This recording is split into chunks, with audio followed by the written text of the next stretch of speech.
Devo brava, brava.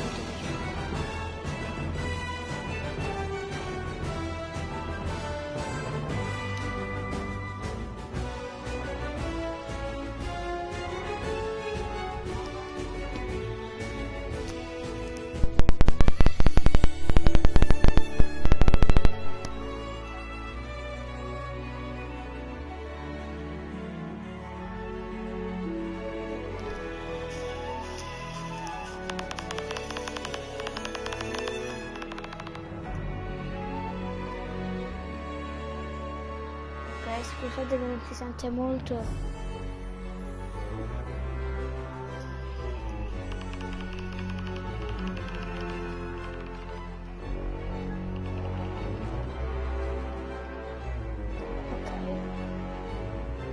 Si sentono strani rumori.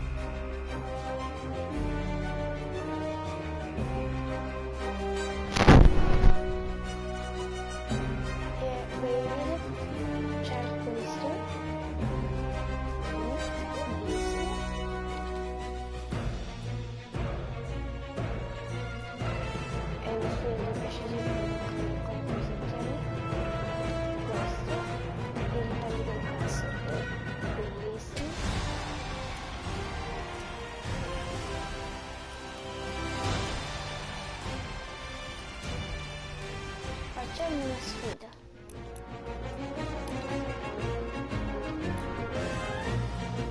Sempre una partita di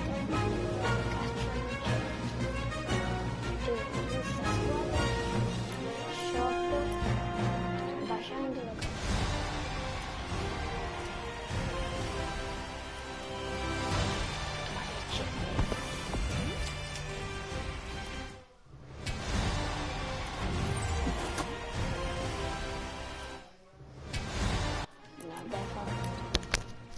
Probabilmente lascio, però comunque voglio vedere se sono veramente un mettino di avere tutti i numeri dentro.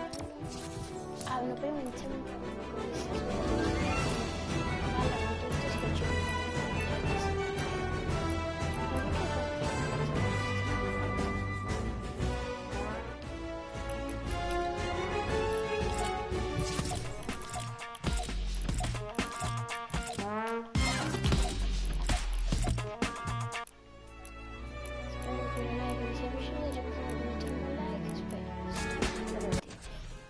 Spero che mi si senta. Vediamo l'ultima volta se mi si sente. Spero che mi si senta. Mi si sente.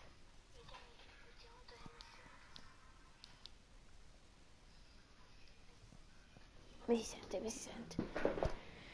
Bella, bellissima, fantastichistica. Dai, grandi Jonesy. Ok, vengo dal futuro. Tu avrai mangiato e fatto di un frappè. E tu avrai la barba più lunga che mai, avrai anche la barba bianca. Ah sì, è vero, c'è la World Cup in diretta. Marshmallow e Maschini in video.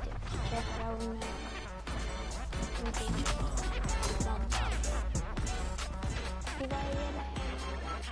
È una cosa un po' scomoda, cioè lo so che la posso vedere.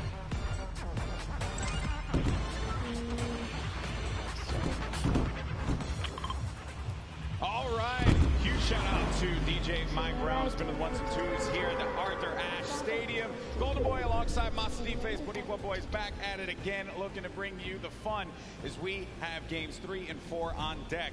And so far, this has been one of the most exciting events I've ever been to. That game 1 was ridiculous. Game 2 did not disappoint as well. No, it didn't. I thought for a second there we're going to see back-to-back performances from Zay and Zap. And I mean, we honestly did. Everyone that was in the top 10 contestant, even Miz and Daedra, they were performing. We saw them cut it all the way through. And it's that level of consistency that's going to cut the difference in making it all the way through the top 10 and being a World Cup winner. What I've loved seeing is that standings page, top 10. International through and through. You got Japanese popping off, European players popping off, players from New Zealand. Everyone's putting in every little bit they can. But folks, it's now time for game number 3. The players are all loaded up in the battle bus, and we are about to take off. Let's see who's going to get that much closer to raising the trophy and being your Fortnite World Champions of Duos. Here we go. Keep it going, Golden Boy, because we are jumping into Game 3 as these cameras populate. Your favorite competitors are here. They've made it this far. It's the duo competition. If you were nervous before, hopefully they kicked the bucket over this little break here, and they're back, and they're recuperating. I know I practically kicked the bucket after Vinny and Dentro won Game 2, man. I was man. It was nuts. There they are on your screen. The bus here is going to be a towards the south one, right over that ice biome. Center of the map there. Vinny and Zextro, I'm very happy that they're performing this well, Monster. This is a duo that had so much success. Going into the World Cup qualifiers, we all were like, yeah, this is a duo that definitely should make it. This is a duo that, hey, they can even win the whole thing. Yeah. Then tragedy struck as Zextro had a few problems with you know, arthritis and different things with his hands, and I'm make sure I'm getting that right. And I'm just bummed out about that. Good to see them here showing up, man. That's huge. I mean, that's what you expect of our competitive veterans, specifically Zextro, Vinny. They go back to as many of the LAN tournaments that we've seen, as does Zane and Sap. But anyways, look, in here we have UN KBB. He's going to take down Mexi. Is Scram close by? Is he close enough? And this is a battle going down in Snobby Shores. So off the rip here, we have players getting dropped. That's actually going to be our first elimination. Lucky for us to catch that one, but there's shots coming in from the Viking Island right up above, and he just kind of turns a corner, sweeps him up, catches that full elim there. So that's his now. Oh, toe-to-toe action here, Golden Boy. Very rough situation to be in here, but Zextro now looking to engage in this one. Here. Go over to his POV now. Kind of get it's a little wild, man. It's like just getting the bearings all together here. I think for the players as well, that moment where they can just have that conversation. What are they going to do? How are they going to just implement their strategy going into the next game? What is that strategy going to be? Do you mix it up? Do you change your drop spots? These are things that are going to be so important for these players. The time that they can take to just communicate with one another. Now Scram is going to be essentially in a world of hurt here. We heard from Nyx, PFZin earlier on. This is the Brazilian duo. They know that. Yes, Scram. They're going to be on the hunt for him, so they know that he's around here. They're just trying to sniff him out. Yeah, and if you were in the players' lounge, you could feel the tension, specifically when we brought up the Brazilian duos, the Brazilian players. These guys qualified, and they qualified with heavy elimination. Nyx especially being one of our only players to like literally qualify as hard as you can in the, you know, for the weekend. He was at it each and every week. You constantly saw him at the top every single time. It was so impressive, and also qualified for solo, so we'll be seeing Nyx tomorrow. And then you got Scram. He's got 2 eliminations, but he's just hiding this one out. He hears them making all that ruckus, all the noise around him. And Scram just does not want to give up his position. Perhaps he grabbed his teammate's reboot card. He's maybe looking for that play. But Nyx and PFZin, they have to have an idea of where he's going to be located here. Yeah, he does not want to give up his position here. He's actually just hiding in the basement right now, hoping that these guys just kind of blow by like Dustin right here. As Nyx and PFZin, they think it's clear. They think it's all good because they came in and they just wrapped up one of the other players. They actually didn't initiate the battle against Mexi and Scram here. So Scram might just get lucky and be able to kind of sneak on by as he hears this powerhouse duo, this Brazilian duo, kind of loot their way through and make their way to the zone soon. And loot they definitely will, because they're getting a lot of resources out of this. Scram over in the distance, he's going to be out of there, but now we're making our way over to the action. It's happening with 7 SSK7. Got Spades and Crim now looking to push on for this fight here, potentially. Got some shots going off. Crim's going to play that overlook position, getting challenged there, and trying to use that advantage from the download, a little bit of that right hand, right? Just see if he can get a peek in there. They'll get tagged up, Crim. That guy does back away there, does manage to build out.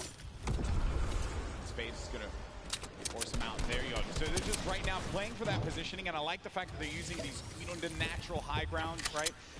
Get to the top, hold it down. Don't really focus too much on just trying to get in their face quite yet. Give yourself that moment of opportunity. really get a lay of the land and then going for the engagement. Yeah, absolutely. The best duos will try their best to isolate their opponents, really force them into, you know, very weird situations like this, force the 1v1s, and hopefully get those free shots and then pursue the push here. So again, look at how now they're split up again. So Spades and Crims are doing a great job here pressuring and isolating their opponents right now. And so far, they're definitely dictating the pace of battle here. Yeah, and that's what they want to continue to do. They're suffocating them. Plain and simple, right? Not let them get any kind of movement there. I mean, Jam side in 7S's case, they're looking, they're having a conversation of what the play is. What is the movement going to be? But that's going to be the down there to knock down Jam side. He's looking for 7S's case 7 around the corner, and that's going to be the elimination registered. Both players are going to be out of there.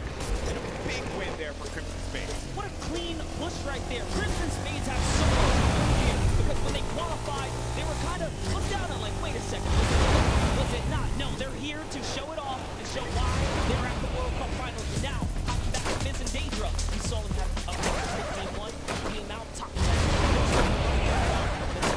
Now as well, based off of elimination, not necessarily picking up too many placement points. They're heavily dependent on just fighting against players at these points of interest. And looks like Lucky Landis is there. They'll have that, but let's see. Miz and Daedra. They linger about it. Also, I love the fact that when you go to this hot spot here, so there is going to be a bunch of free items that you're going to be able to pick up on. Also, you're going to have you can continue to focus on looting. High ground has some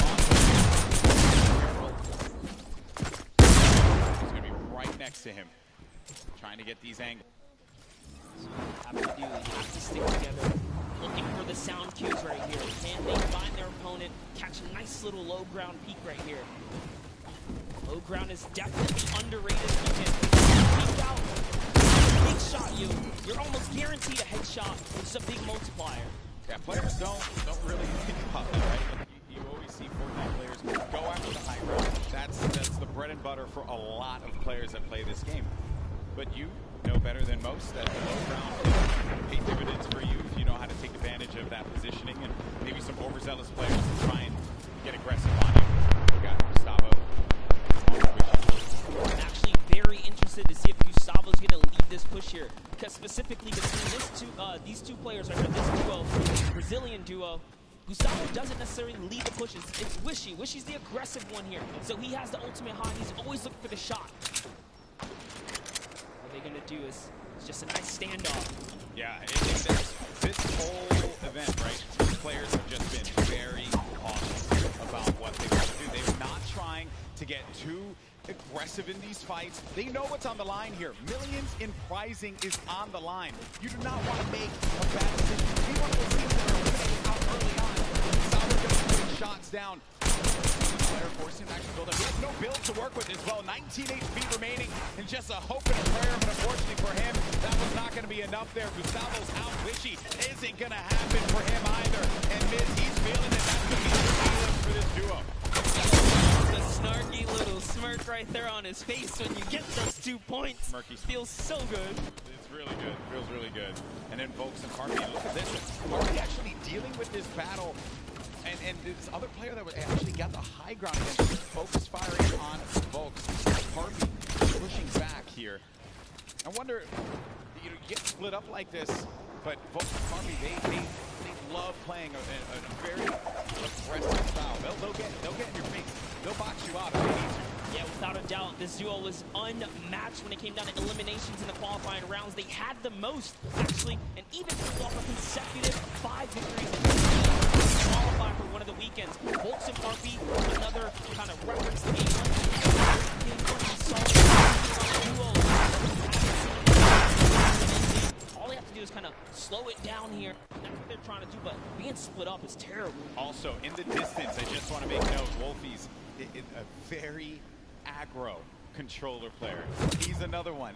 I think that we've seen a fun mixture of players that look to get that safe approach to the game, and then others that just want to take early fights, get some points early on, because maybe they're playing that early game strategy rather than like focusing so hard. Like, you get late game straight, you want to rack up a few eliminations. Look how low the points are that have been thus far in games 1 and 2.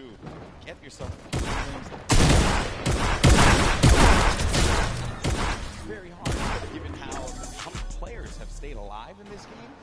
Games 1 and 2, we were at what, like circle 5? Yeah, circle 5. I think we were sitting at 45, 46 players, are just waiting for movement. Yeah, and that's where that storm surge kicks in, right? Players, that's feeling back up. Ruin Chapel's one of my picks to watch. Has sort of been struggling in the format so far. I guess when the real pressure's on, you know, the environment shifts, right? Everything changes. That's right. Everything changes here, and Cruz managed to get that shot on, attempted to with that shotgun. It was not going to get the connection necessary there, but it did put the fear in the player to have to back away. Both players are respecting these things. Mistakes come out. Crew and Chapix having to get out of there, and they're going to use those, I believe, out of there. You can see the purple over their bodies there, but they were able to fly in and out. Quite. It got real risky for them. I was going to say, that was a respectful disengage. You only got 6 games here, 2 of which have happened. They need big performances. They have to push towards placement and end game, so good on them to kind of back up. You get chunked down right from your build. It really is brilliant. And speaking about the stinkers here, Epic Whales under pressure right now. And they miss some fire. Yeah, you're only going to get so much time with that campfire. Epic Whale along with 40-yard Storm. They 10 qualifying. Last moment, you can possibly pull it off. This game for them. Another dominating duo in the scene. Airwalks and Nikov. Airwalks winning the Pro-Am yesterday 2 times now. This is a whole new ball game. Best players in the world in this lobby. It's not going to be a cakewalk, and he knows that. It hasn't been the best run thus far for Airwalks and Nikov. Yeah, and it was their last final games there. Notice the text here, the fast track Airwalks and Nikov qualified for the Fortnite World Cup. Their final 7 games. That was intense. They were struggling so close on the cusp. So close to qualifying. They were 5 placements, they were 6 or so like that. It was that close to them. Jumping in here, Crew is going to put some pressure down, and it looks like his teammate has been turned out as well. He's already done. Also going to see some eliminations over in the field as well. We got Crew who just cleaned up on folks, but Septic took out his men. And then I think I saw XXM pop up there on the receiving end of the shot there, so we'll be out of the action as well. Crew by himself has 1 elimination. Going to be looking to get as many points as possible. Now we're going to sit 40 duos left alive. We're going into the circle here in just a little bit. It's going to start to be the point of interest for all of our players here. We've got a lot of bodies that are going to be lingering outside. Some that are even as far out as Dusty Divot, like on the northern end of it, sticking around there. So maybe trying to get some last-minute loot, perhaps. Looking for that peak. Volks and Parpy always tend to stay together, but wait a second, that was a tricky little shockwave right there. He did try to sneak his way into the build. He takes the wall. What are you going to do with it? Still looking for a replacement here. He gets it on land, takes the wall. 184! Crew's excitement, you can feel it from here. That was a huge shot. With the new tactical shotgun, the legendary. That's right. When you're feeling it, man. He went right for the fight. Ambitious young player there from Sweden, 15 years of age, man, and he's playing for millions of dollars. So many of these players, they're just young ones. We have a lot of young fans here in the arena today. Maybe next year this could be them.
sentite, lasciate 8 mi piace.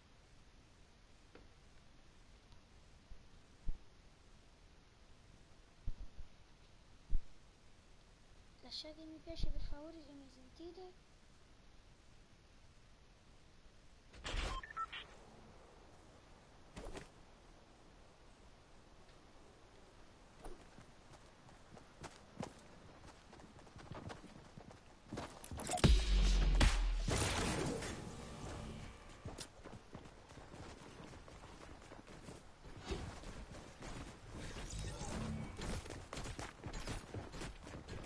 Sneaky ambush right there. He used the shadow bomb, pushed up. Notice Benji was kind of over peak.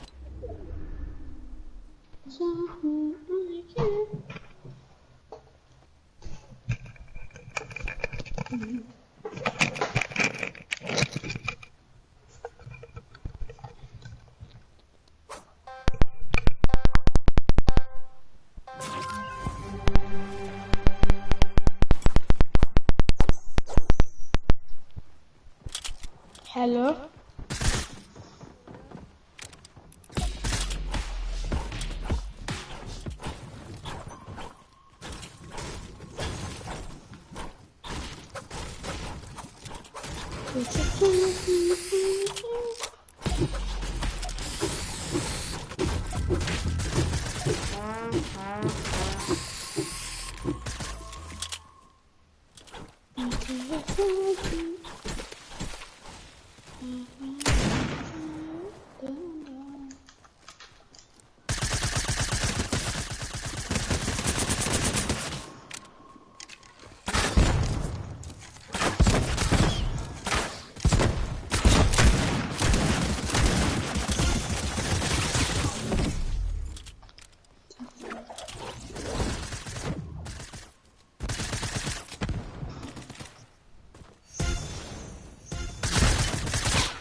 Den kan vi valgte så. Ej, jeg fik gå! Jeg tror nok, det var en på mit.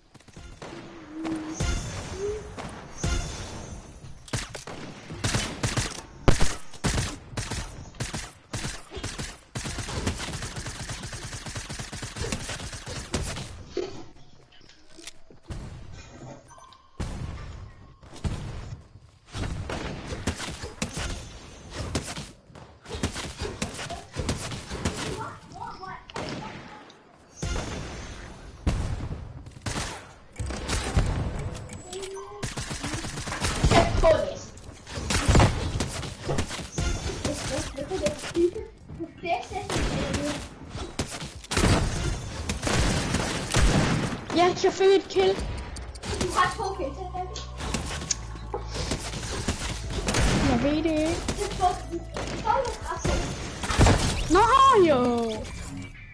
Men der har været mange kills, eller?